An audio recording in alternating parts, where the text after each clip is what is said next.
So last year, Air Canada ordered 26 of the Airbus A321XLRs, with purchase rights for another 14 of them. And on this video, I want to talk about how Air Canada may be planning to use these aircraft and explaining why they ordered the type, similar to how I did for American Airlines and United Airlines a while back.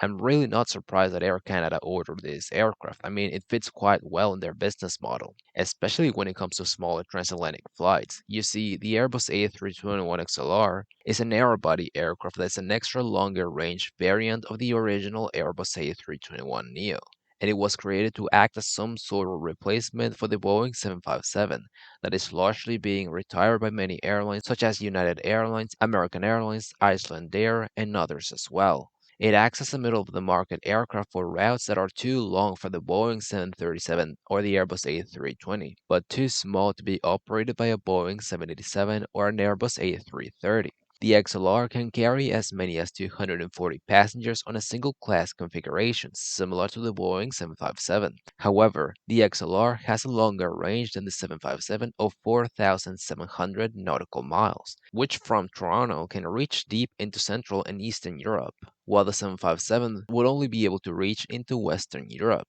However, Air Canada never operated the Boeing 757 like American or United Airlines did. But the purpose of this aircraft remains sort of the same. Air Canada is really mostly going to be using this aircraft to fill the gap between the smaller Boeing 737 MAX and the larger Boeing 787-8, but I don't think it's as simple as that.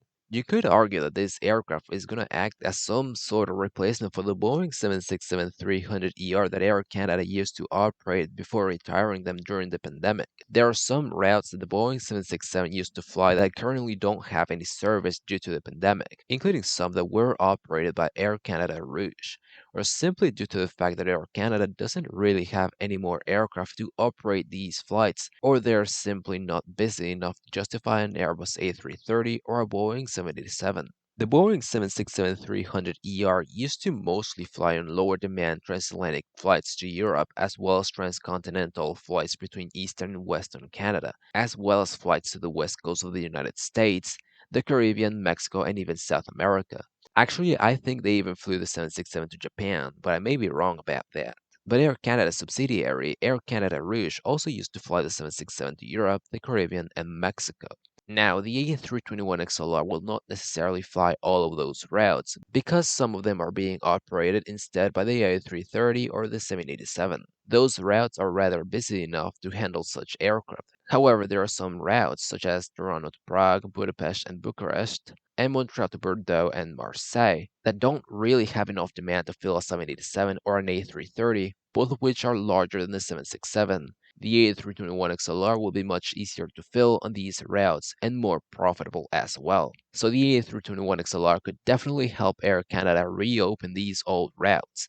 There are multiple new routes and destinations where Air Canada could fly these aircraft to, such as Toronto to Birmingham, Krakow, and Berlin, or Montreal to Zurich and Marseille. But the Airbus A321XLR also has the potential to turn some of the existing seasonal destinations into year-round destinations, such that the XLR can fly on the summer seasonal flights during the summer, and during the winter, they can fly on the routes that may have enough demand during the winter to justify a flight, but not enough to fill a larger wide-body aircraft, especially those in southern Europe, where the weather is much warmer than it is in Canada during the winter. Such routes could include, for example, Toronto to Brussels, Venice, Athens, and Barcelona, and Montreal to Madrid, Lyon, Nice, and Copenhagen. However, it's not only transatlantic flights from Toronto and Montreal that may get the XLR. I could also argue that the XLR will be operating flights such as Ottawa to London and Frankfurt, Quebec City to Paris, Winnipeg to London, and Halifax to both Frankfurt and London.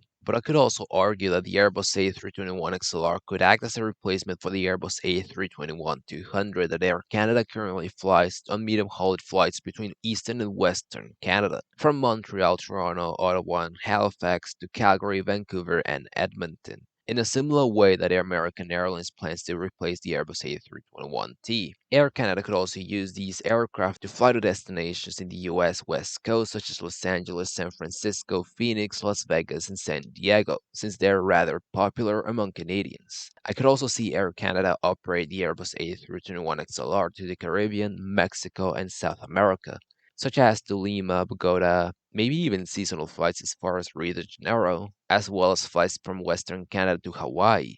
And you see, I know I said Air Canada could operate the Airbus A321XLR on some shorter routes within Canada, to the US, and to the Caribbean. And I know this aircraft wasn't necessarily made entirely for shorter haul flights. That's what the original Airbus A321neo is supposed to be for, but I don't think that really matters, since despite these aircraft having extra fuel tanks and much higher takeoff weight, it has a lot of flexibility to not just operate long haul flights, but also medium and even short haul flights profitably.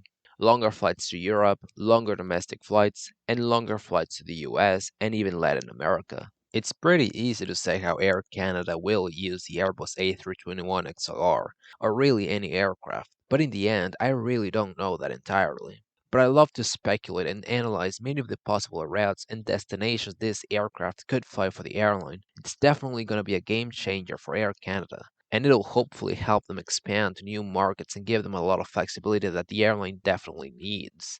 And I really can't wait to see what Air Canada does with this aircraft because I think it'll definitely be interesting. Thank y'all for watching. I hope y'all enjoyed this video. If y'all got any questions, comments, or any feedback, y'all can leave a comment. I also got an Instagram that y'all can follow. I post some cool pictures and stories over there, so go ahead and check it out. I also got a Twitter. I'm not really active on there, but y'all can check it out if y'all want. That's all I got to say, and I'll see y'all later.